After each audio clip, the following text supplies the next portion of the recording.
Oke, pada kesempatan ini saya sampaikan sistem baru yang akan kita terapkan dan nantinya akan kita evaluasi sistem ini. Ini penting sekali supaya diperhatikan benar-benar, ya. Dan saya akan sangat disiplin dan tegas menjalankan sistem ini, ya, agar manajemen kerja kita lebih baik dan lebih profesional di mata customer kita, ya. Dan penting juga untuk kontrol internal manajemen kita. Jadi sistem baru ini adalah sistem pengkodean untuk produk barang jadi dan packing kiriman. Jadi sistem baru pengkodean dengan apa? Dengan nomor karyawan. Ya, jadi di produksi operator, kasif, wakasif, operator gudang, packing, ya, gudang, admin gudang, packing, itu semua mempunyai nomor karyawan. Demikian juga untuk driver, ya. Pokoknya semua di luar staff semua mempunyai nomor karyawan. Nah, yang akan kita aplikasikan atau kita terapkan dalam waktu secepat-cepatnya, yang pertama adalah mengenai packing produk, ya. Jadi nanti produknya apa namanya gitu, ya. Kemudian di pack menurut aturan packingnya, ya, standar packing per kilo misalnya, atau per roll, atau apapun juga, atau per dos itu kalau nikah, ya. Semua produk ini ada packingnya.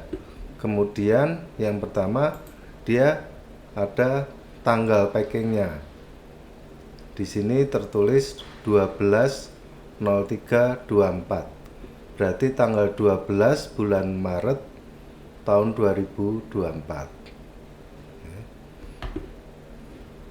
PSC ini adalah yang melakukan packing ini, packing produk, ya.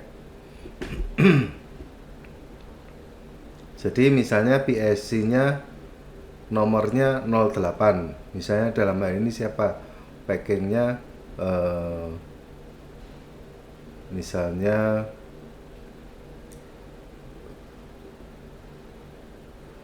siapa, salah satu anak produksi gitu, ya, operator produksi, misalnya Muklis misalnya. Nah, Muklis ini dia punya nomornya berapa?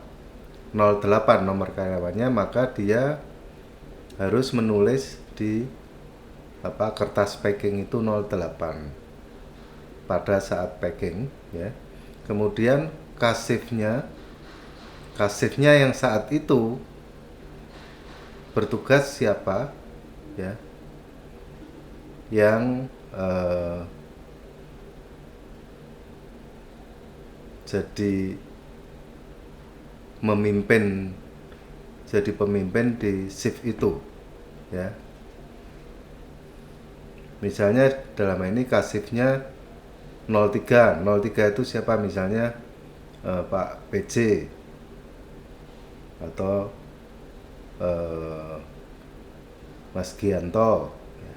Kodenya ini sesuai daftar kode karyawan, ya. Nah, yang mengisi ini PIC ini bisa operator produksinya, sekaligus dia bisa mengisi kasifnya yang saat itu bertugas, ya. Nah, packing produk ini nanti kita bisa tahu siapa yang melakukan packing produk dan saat itu siapa kasirnya. Ya, sehingga misalnya apakah beratnya sudah betul-betul benar gitu ya, kualitasnya bagus, karena kita ini kan belakangan ini banyak komplain kualitas dari customer ya. Nah, quality controlnya apakah sudah dilakukan dengan baik oleh operator produksi dan juga oleh kasifnya. Jadi dua orang ini bertanggung jawab gitu atas produk ini yang di packing. Ini semua produk termasuk Mika juga ya. Jadi Mika nanti kalau ternyata isinya kurang, nah kita bisa lihat label packingnya ini, packing produk ini, siapa yang saat itu bertugas. Itu kita bisa men-tracking dengan jelas supaya ini tidak salah dalam mengevaluasi ya. Jadi nantinya memang kita akan training semua operator sesuai dengan tingkat kemampuan teknisnya masing-masing ya, dan alokasi atau penempatan pekerjaan itu akan diatur sesuai dengan kemampuannya masing-masing ya. Kemudian untuk packing kiriman ya, packing kiriman ini tanggal berapa sama, misalnya di sini 12/11/24 itu berarti 12 bulan 11 November tahun 2024 misalnya, contoh ini ya. PSC-nya siapa? PSC yang melakukan packing saat itu siapa? Karena belakangan ini juga kita sering ada packing yang isinya kurang, barangnya salah. Nah, dari situ kita bisa men-tracking siapa yang melakukan ini gitu. Ya. Oke. Nah, alur proses kita adalah dari produksi, kemudian masuk ke bagian stok ya, stok barang jadi ya, kita anggap itu sebagai bagian gudang ya. Nantinya barang produksi yang tidak ada data lengkap seperti ini, tidak ada PSC dan KS-nya, itu bagian kiriman tidak boleh memasukkan ke gudang. Jadi nanti yang menata di gudang itu ya adalah bagian gudang dan packing itu. Jadi kalau ada ini kosong, ini segera lapor ke kepala produksi bahwa ada barang yang tidak diisi datanya dengan lengkap ya. Nah, ini nanti akan ditindaklanjuti oleh kepala produksi. Tapi kita harapkan hal itu jangan sampai terjadi ya, karena itu nanti ada sanksi untuk hal tersebut. Nah, kemudian barang ini masuk gudang gitu ya, masuk gudang. Oke, sebelum masuk gudang pun nanti di bagian gudang dan packing ini juga melakukan kontrol kualitas ya. Apa yang bisa dikontrol melalui barang yang sudah terpacking itu, packing produk ya. Nah, kemudian bagian packing menyiapkan kiriman ya, kiriman kepada siapa, alamat. Nah, di sini tanggalnya kapan, itu tanggalnya ini tanggal packingnya ya. Jadi bukan tanggal dikirimnya, ini supaya tidak salah. Jadi di sini adalah tanggal packingnya. Di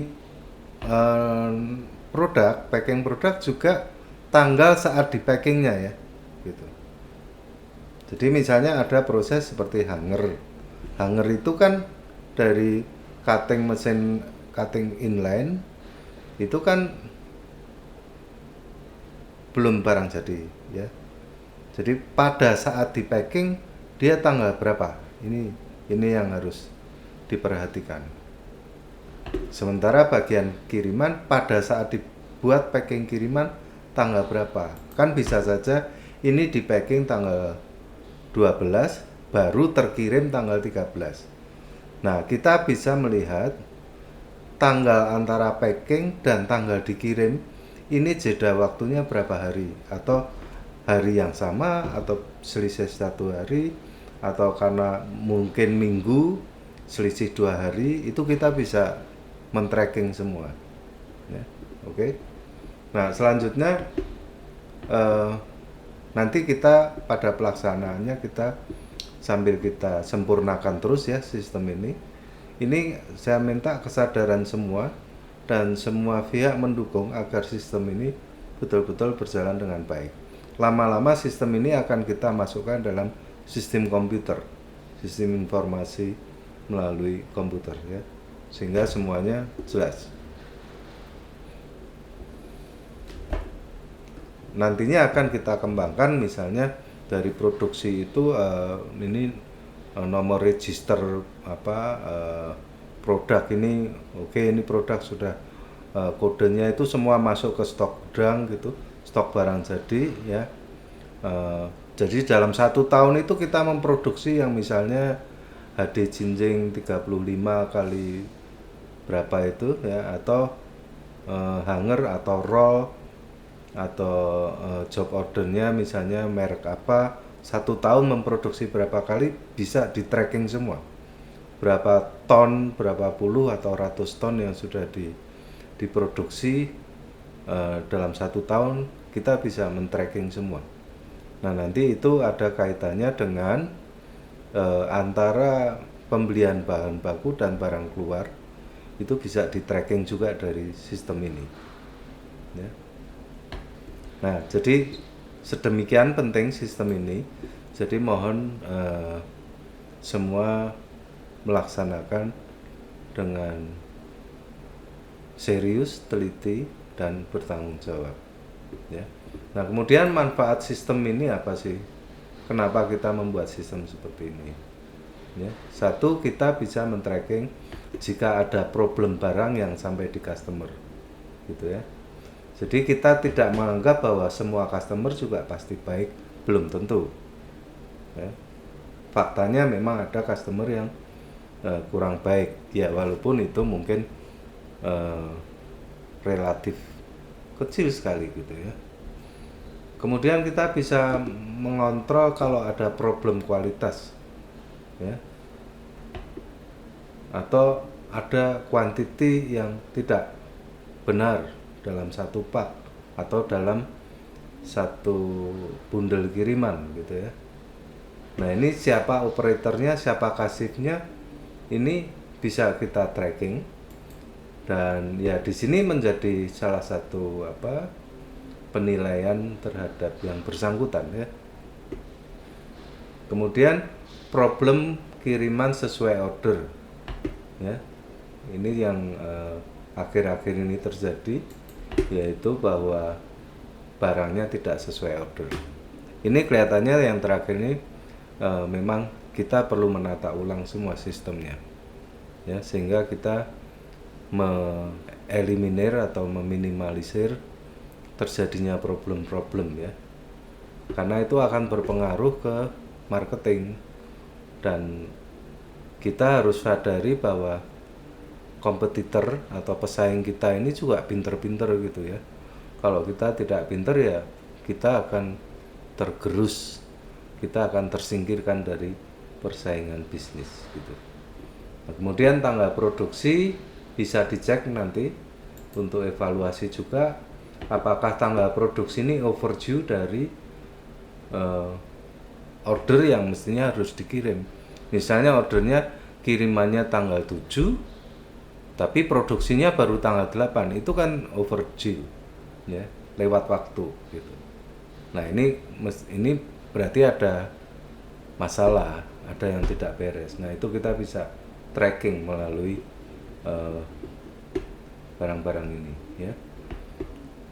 Kemudian tanggal pengirimannya juga bisa kita tracking menurut order, misalnya tanggal 9 tetapi terkirim baru tanggal 12. Ini ada apa? Jadi tanggal pengiriman bisa kita tracking juga, tanggal produksinya kapan dan segala macam gitu ya. Sehingga semua itu alurnya bisa kita deteksi dengan lebih baik. Ya. Kemudian kita juga bisa memonitor barang yang lama tidak keluar atau terjual, atau barang yang lama tidak keluar atau terjual. Jadi ada, mungkin kita bisa melihat ada stok barang yang di sini ini ya, misalnya nih ya omong kosong ini tahun 2024, di sini tahun 2022 gitu. Misalnya nantinya ya kalau sudah berjalan, berarti barang ini 2 tahun nggak keluar ini. Sorry, yang di produk ini ya, di produk ini. Ini barang lama nih, nggak keluar 2 tahun. Kita bisa tracking dari situ. Ya. Nah, apalagi nanti kalau di sini pakai register number, nomor urut gitu ya, dan itu bisa dimasukkan dalam komputer, sehingga di komputer itu kita sebetulnya bisa tahu perputaran barang itu seperti apa. Nah, ini penting juga untuk manajemen tim bisnis ketahui bahwa misalnya nanti untuk crudable itu kita bisa men-tracking sebetulnya barang yang mereka kirim itu FIFO atau tidak, first in first out gitu ya. Ataukah ada barang yang menumpuk lama juga, jadi tidak hanya di gudang kita, tetapi bisa terjadi di virtual warehouse crudable ya, yang di beberapa titik nanti gitu ya. Jadi kita tahu ada barang yang lama tidak terkirim, dan itu bisa kita komunikasikan ke crudable ya, supaya sistemnya penjualannya itu FIFO, first in first out gitu. Nah, kalau ada nomor register memang kita bisa mencek daftar barang yang ada di gudang maupun di crudable, itu barangnya apa aja yang di sana, itu kita bisa ketahui ya, terkontrol, sangat terkontrol, bisa kita tracking semua. Tetapi itu nanti kita ya, ambil langkah awal dulu yang relatif sederhana ini, karena untuk membangun sistem itu biayanya juga tidak sedikit ya. Sementara kita saat ini lebih fokus dulu pada peningkatan kualitas SDM dulu sebelum kualitas sistemnya kita tingkatkan. Yang kedua, kita bisa tadi sudah ya sampai barang yang tidak terjual, setting stock, kemudian atau stok yang tidak bergerak gitu. Jadi sistem ini kita harapkan sangat membantu memperbaiki kualitas proses dari produksi sampai pengiriman sampai barang ke customer, itu semua bisa kita tracking dengan tepat, dan kita tahu bisa men-tracking titik masalahnya ada di mana. Jadi sekali lagi sistem ini adalah untuk membantu kita agar kualitas pelayanan kita dan kualitas produk kita sampai ke customer itu betul-betul semua dalam kontrol yang sangat baik. Demikian yang saya ingin sampaikan, harap diperhatikan dengan sebaik-baiknya dan dilaksanakan dengan penuh tanggung jawab. Terima kasih.